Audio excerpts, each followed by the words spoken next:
My sister expected me to babysit her three little monsters while they flew first class on the $12,000 family vacation I paid for. Mom told me, maybe one day you'll earn the right to join us. I refused. My sister demanded, step up or get out. So I got out, and what happened next shocked everyone.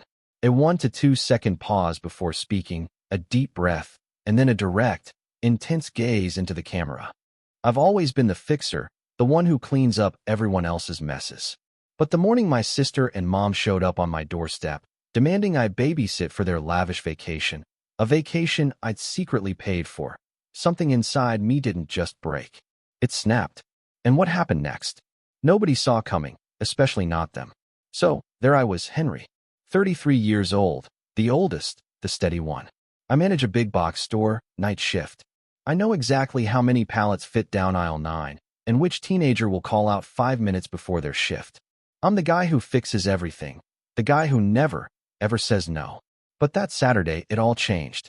My sister, bless her heart, started it. She pounded on my door like my house was on fire. Didn't even wait for a hello. She just burst in, flung a diaper bag onto my couch, which, by the way, started immediately bleeding wipes, and declared, "You're babysitting the monsters while we head to the airport." Monsters? My 3 nieces and nephews, who, yes, I totally adore. But she was already texting, not even looking at me. You know them. Quit pretending you don't love them, she said, her thumb still flying across her screen. Then my mom. She just slipped in, like a silent, gathering storm cloud. You know that look she gets? The one where her mind is already completely made up, and whatever you say, it won't matter? She had that on. Son, she said, sharp and bright. Maybe someday you'll earn the right to join us on vacations. For now, just do your part. I just stood there, in my own doorway, in my own paid-off sneakers. My brain was still trying to process the entire lightning-fast scene I'd just witnessed. The $12,000 family vacation, I said, my voice barely a whisper. The one I paid for. My sister's thumb didn't even pause. Flights go up if you drag your feet, Henry, she chirped. I glanced at the kids. One had shoes on the wrong feet. Another had a sticky face that looked like it had wrestled a jam jar. A tablet with a cracked screen was blasting cartoons at full volume. My living room suddenly smelled like grape juice and pure, unadulterated panic. I manage a store. I tried again. I work tonight. Mom just gave me this look. You know, the one you get when you've told a bad joke at a funeral? You can swap, she said dismissively. You always swap. I swapped last week for your dentist appointment. I retorted, my patience thinning. That was different, she countered. Oh, it was always different. I took a deep breath. I'm not your sitter.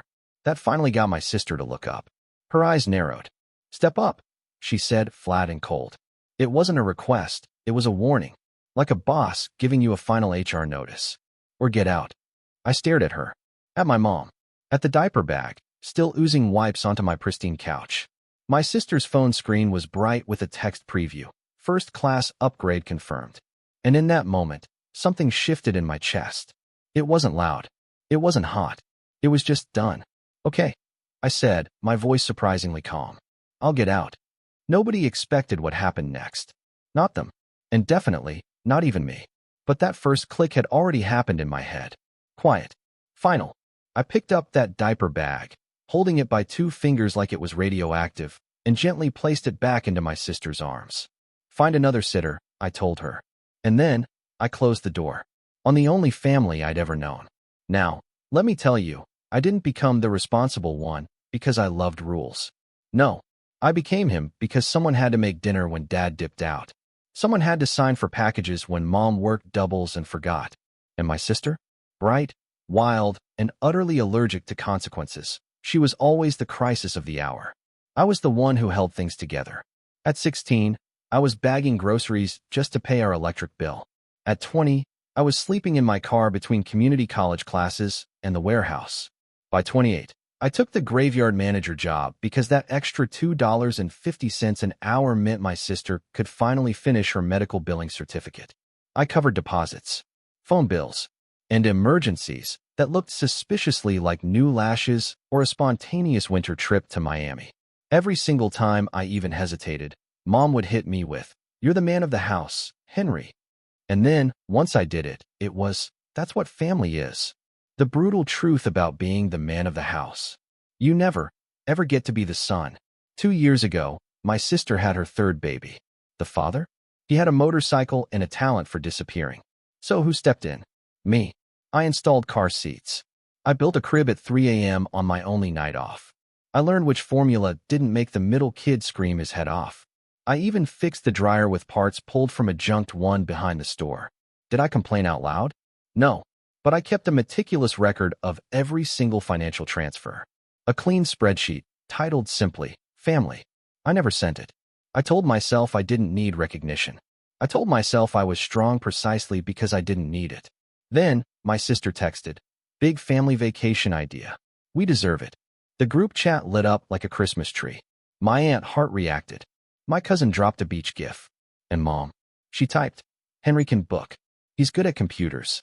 I really shouldn't have answered, but she caught me at work, right between a vendor call and a pallet break. "Just hold the rooms," Mom said. "We'll pay you back after taxes." After taxes became after summer.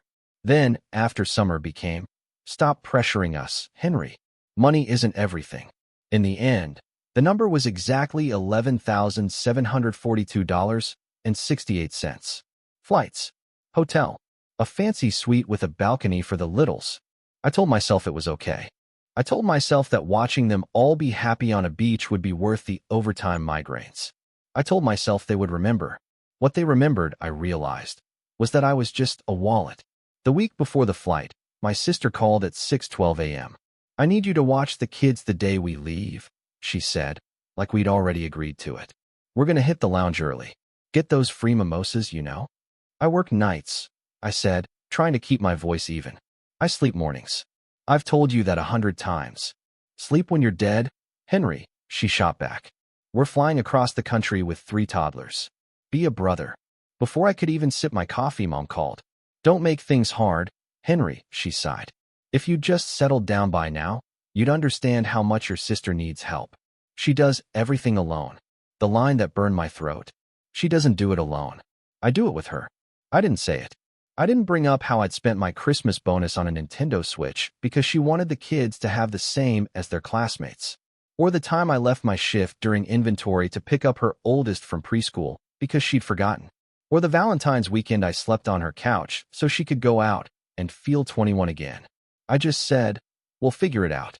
Which, in our family, was code for, "Henry will handle it." 2 days before the flight, I opened our family chat. There it was, a photo of my sister's luggage lined up at her door. Matching rose gold suitcases with monogram tags. I stared at it while my microwave screamed about the cup noodles I'd been eating far too often. The caption? "First class upgrade. Manifesting good times." I read it twice. I opened my banking app. Scrolled past the resort charge. The flight upgrades weren't on my card. Okay, cool. Maybe her child support finally kicked in. Maybe Mom helped. Then I saw the payment history for cash transfers to my sister since March.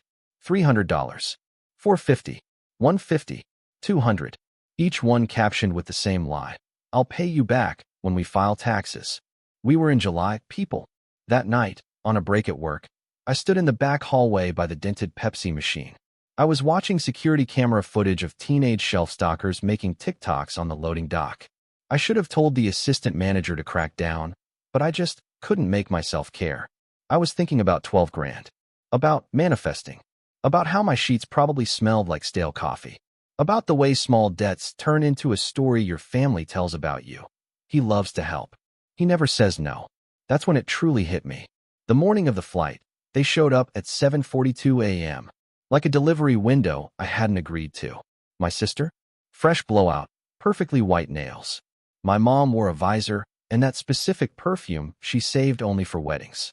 "You're a lifesaver, Henry," my sister gushed, pushing past me. "They're already fed." Technically, the kids were adorable, I won't lie. The oldest ran straight to my fridge, yelling, "Pickles," like we were doing a bit. The baby grabbed my beard with his entire tiny fist and managed a hen. The middle one climbed onto my sofa, announced the couch was a ship, and I was the ocean, and I needed to be quiet. I almost softened. I really, truly almost did. Then my mom said it. The line she'd been saving. "Son, Maybe someday you'll earn the right to join us on vacations. Earn. It was like a needle scratching across a record in my brain. I looked at the 3 matching suitcases, at the 3 sweet, chaotic kids, at the diaper bag on my couch, still silently bleeding wipes and demands, at my sister's lock screen, bright with first class. And I felt it. That click. A quiet, gentle, definitive lock. I'm not your sitter, I said, my voice steady. My sister didn't flinch. She just smirked. Step up or get out, Henry. I got out. I picked up that diaper bag, placed it firmly back into her arms, and nodded towards the door. Airport's that way. Mom's voice sharpened instantly. Don't test us, Henry. I just held her gaze. I already passed. When that door clicked shut behind them, the silence wasn't just quiet. It was a new kind of loud. My apartment felt bigger, but also emptier. I stood there, listening to my own breathing, to the hum of my old fridge, waiting for the guilt to crash over me like it always did. But it didn't. Not yet. I opened my laptop, pulled up that spreadsheet called Family. I scrolled past the 12,000 reasons I was done. And then, I started a new tab. Title, Boundaries. I didn't know exactly what the plan was, but I knew, with absolute certainty, that I finally needed one. They came back 5 minutes later. Furious. And much, much louder. My sister shoved the door so hard it bounced off the stopper. You're really going to do this? She shrieked. After everything I've done for you. I blinked. Like what? She opened and shut her mouth 3 times. Who took care of you when you had the flu last year? You DoorDashed soup, I replied calmly. Mom stepped forward. Enough. We don't have time for this. Put your shoes on and do as your mother asks. I'm 33, Mom, I said. Exactly, she shot back. Start acting like it. I looked at the kids again. Big eyes, wide open, taking in everything. None of this was their fault. I love them, I said softer now. And I'll help. Next time, with notice. But today? No. Wow, my sister drawled, dragging the word out like sticky gum. Maybe someday you'll earn the right to be part of a family. There it was again. Earn. I walked to the coffee table, picked up the printouts from my booking. I'd tucked them under a magazine because I couldn't bear to look at them. I held them up. $12,000, I stated. From my card. Booked under my login. Chosen by you. You said you'd pay me back after taxes. My sister rolled her eyes so hard it looked like a workout. We will, Henry. Tax season ended, I said. So did spring. So did my patience. Mom's mouth went thin. Money isn't everything. It is, I countered, when the person who paid isn't even invited to use the thing he paid for. Silence. The kids shifted.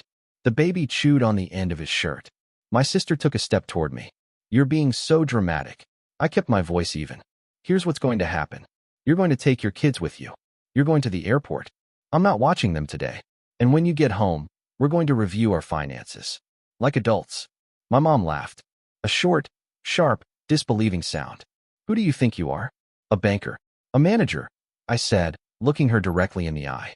Who can do math? My sister lifted her chin, defiant. Step up or get out, Henry. My throat felt dry, but my hands didn't shake. I walked to the door and held it open. Okay, I said. Get out. That was the precise moment it flipped. The raw emotion left, and logic moved in. I felt like I do when a truck is late, and I have to redo an entire floor set in 3 hours. Focused. Cold. Steady. Fine, my sister snapped, jerking the diaper bag higher. We'll figure it out. Don't beg me to bring you a magnet. They filed out. Mom lingered. You'll regret this, Henry. I regret a lot, I told her. Not this. She gave me a look that used to make me feel 13 again. It just bounced off. The door shut. The stairwell swallowed their angry footsteps. I exhaled once. And then, I opened my laptop again. I wasn't angry. I was done. And being done felt like a blank piece of paper and a working pen. I pulled up the travel reservation site. Under guest names, I read each field twice. The suite with the balcony. The extra rollaway. The kids' club passes. All under my account. All changeable until midnight. That's when the real plan arrived. Simple. Fair. Nonviolent. Legal. Consequences. I typed. Step 1 was practical. I removed my card as the primary on the hotel account. Added a prepaid card with a strict limit. Left the reservation. Changed the check-in time to after 6 p.m. because I'm petty, but not cruel. They could still stay. They just couldn't charge room service and spa days to me. Step 2 was even cleaner. I canceled the lounge access add-on I'd purchased because my sister told me the kids will melt without free muffins. The refund? Went right back to the original card, mine. The app showed a spinning wheel. Then success. Oh, that felt good. Step 3. I opened the chat logs. Screenshots of "we'll pay you after taxes," of "you're a lifesaver," of "he's good at computers." I saved them to a folder named Receipts. I didn't blast them anywhere. I just kept them where I could see the story exactly as it had happened. My phone buzzed. *sis**. Where's the lounge code? Mom, we're at security. Kid's tired. Send the code now. My reply? Lounge access canceled. Refund on my card. Have a safe flight. The typing bubble on there broke the sound barrier. *sis**. What? Is this a joke? Me. No joke. We'll discuss repayment when you get back. I muted the thread. My apartment went quiet again. I made eggs. I cleaned grape jelly from the sofa arm. I even put cartoons on low for 2 minutes, just because the silence made my apartment feel like a rented stage after all the actors had left. At 10:31, my aunt called. I watched it ring out. At 10:33, my cousin texted, "You okay? Your mom is saying you canceled their entire trip. Did you?" I answered, "No. I changed who pays for extras. They're still flying to the vacation I booked." The phone started to feel heavy. At noon, I left for work early. It's a weird comfort, stepping into fluorescent light and knowing exactly which end cap is missing a price tag.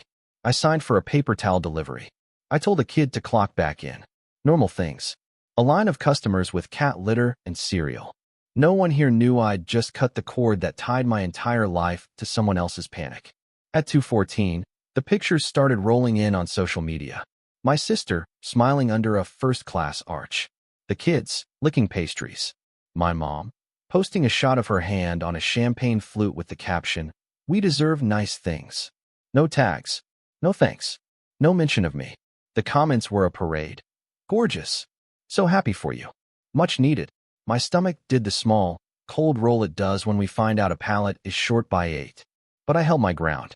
At 4:02, the energy shifted. *sis**. They're making us bored later because the kids are cranky and they can't find the lounge muffins. This is your fault. Mom, the baby spilled juice. He's sticky. This is your fault. My response was simple. You're their mom and grandma. They went silent. I went to walk the floor. Checked the battery on the pallet jack. Helped an old man reach light bulbs. Told a teenager his break wasn't optional. It was the law. Just normal. Firm. In control.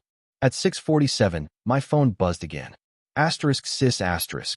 Where's the hotel card on file? They said there's a limit and we can't put the damage deposit on it. Me. The deposit is refundable. Put it on your card. You'll get it back. Sis, we don't have room. Transfer it. Me. No. 10 minutes. 20. Then, *mom*. Henry, this is not funny. Think of the children. Me. I am. I'm also thinking of the man who paid for this trip. 3 dots. Nothing. At 9:18, my assistant manager knocked on the office door. You good? She asked. Why? You've been smiling. I hadn't even noticed. Close to midnight. Another text. A photo of a dark airport. Kids asleep in a pile of limbs. My sister's caption. We had to downgrade. No hotel tonight. Happy. I stared at the photo. I felt something like grief try to climb up my throat. I swallowed it. Typed.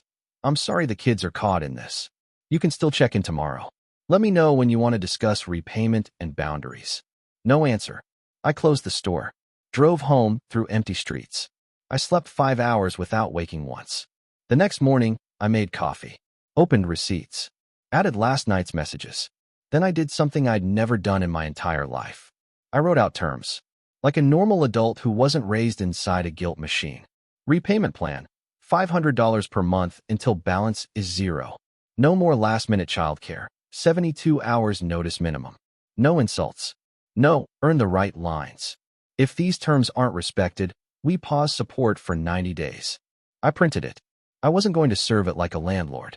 I just needed to see it on paper, not just in my head. That afternoon, my sister's friend DM'd me a story I wasn't supposed to see. My sister, in a hotel bathroom, whispered yelling at her phone. He canceled our lounge passes, she hissed into the camera. He took back his money like he owns us. He thinks he's better because he has a job. The comments were a mixed bag. Some clapped. Some call me a jerk. One said, sounds like he's setting boundaries. I hearted that one. Not out loud, of course. Day 2, they made it to the hotel. Day 3, my mom posted sunrise photos like nothing had happened. Day 4, my sister uploaded a shot of the kids at the beach with the caption, when life knocks you down, put your toes in the sand. Still no mention of the man whose card the sand was charged to. Fine. I didn't need a parade. I needed a plan. On day 5, while they were still gone, I did one more thing. I moved my emergency savings to a new bank. Changed every password, including the one for the family streaming accounts. And sent one last text. When you get back, we'll meet. Sunday, 3 p.m. My place. No kids. We'll make it concrete. Mom, busy. Sis, travel day. Exhausted. Come to us. Me, no. My place. If you want my involvement, you come to my table. No answer. I set 2 chairs anyway. I made coffee. And I laid the printed terms on the table, like a menu. At 3:22 p.m., the knock came. Not dramatic. Not violent. Just there. I opened the door. Mom and my sister stood in the hallway. No kids. No suitcases. Tired. Sunburned. My sister's mouth twitched like she wanted to fight and nap at the same time. Can we sit? She asked, though it wasn't really a question. We sat. I slid the paper to the center. What's this? Mom said, already offended, probably by the font. Boundaries, I said. And a repayment plan. My sister scoffed. We told you we'd pay you back. When? I asked. She opened and closed her mouth. After taxes. It's July, I said. Silence. I spoke slowly, like I do when I need a crew of teenagers to understand why we zone in caps in a specific order. I'm not punishing you. I'm changing my role. I'm not the default. I won't be your sitter unless I agree. I won't be your card.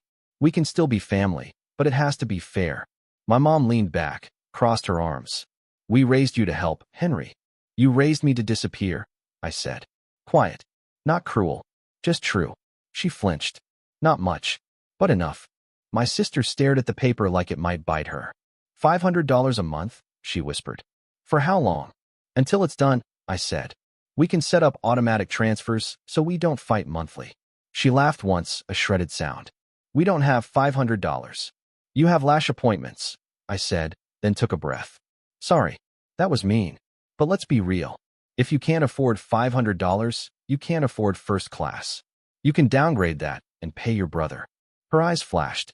Don't tell me how to live. Then don't spend my money to do it. We sat in that thick, heavy air. The old fridge hummed.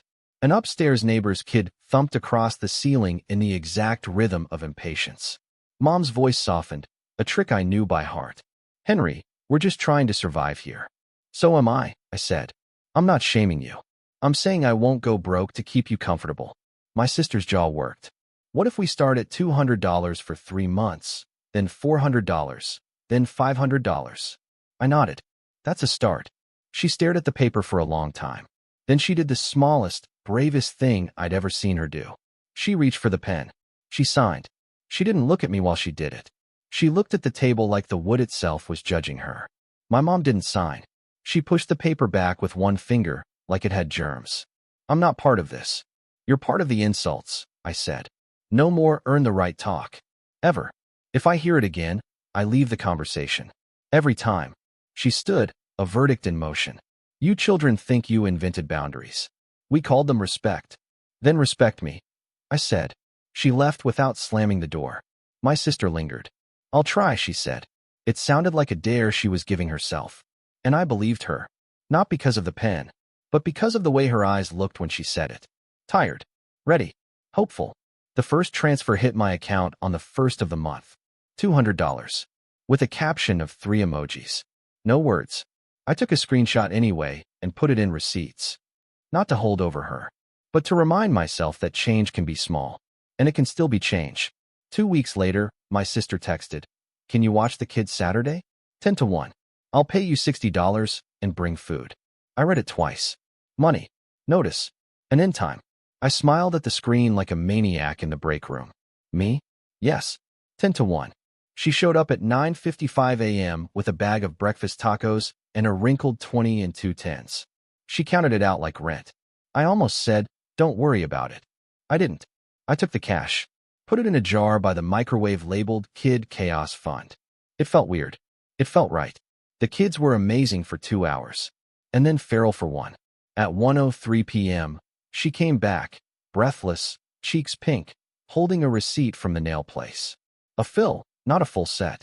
Progress. She hugged me. Quick, awkward. Thanks. After they left, my apartment smelled like syrup and victory. I cleaned the couch with real cleaner. I opened the window. I didn't feel used. I felt like an uncle. That night, Mom posted a quote on Facebook about honoring parents. No names. I didn't take the bait. I watched a movie and didn't share my login.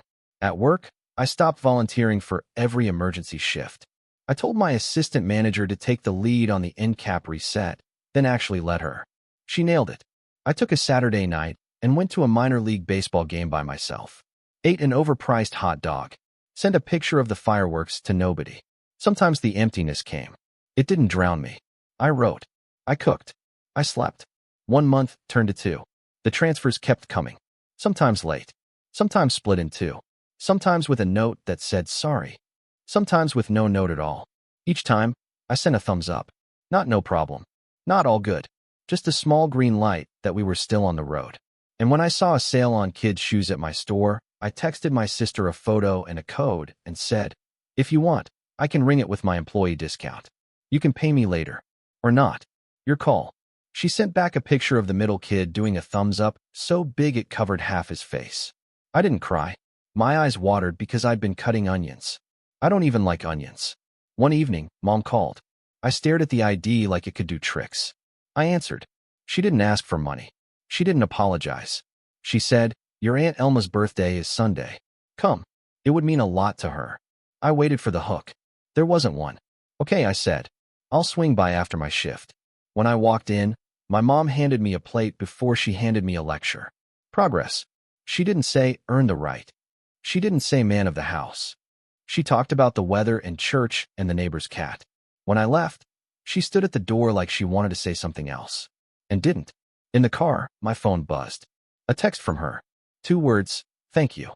I put it in receipts. Not the folder. My heart. My closure wasn't fireworks. No cliffhanger. No swelling music. It was making coffee and having enough. Phone on Do Not Disturb at 10. Real sleep till the alarm. Saying yes when I meant yes. No when I meant no. No essays attached. There are still slips. Mom posts a quote about children who forget.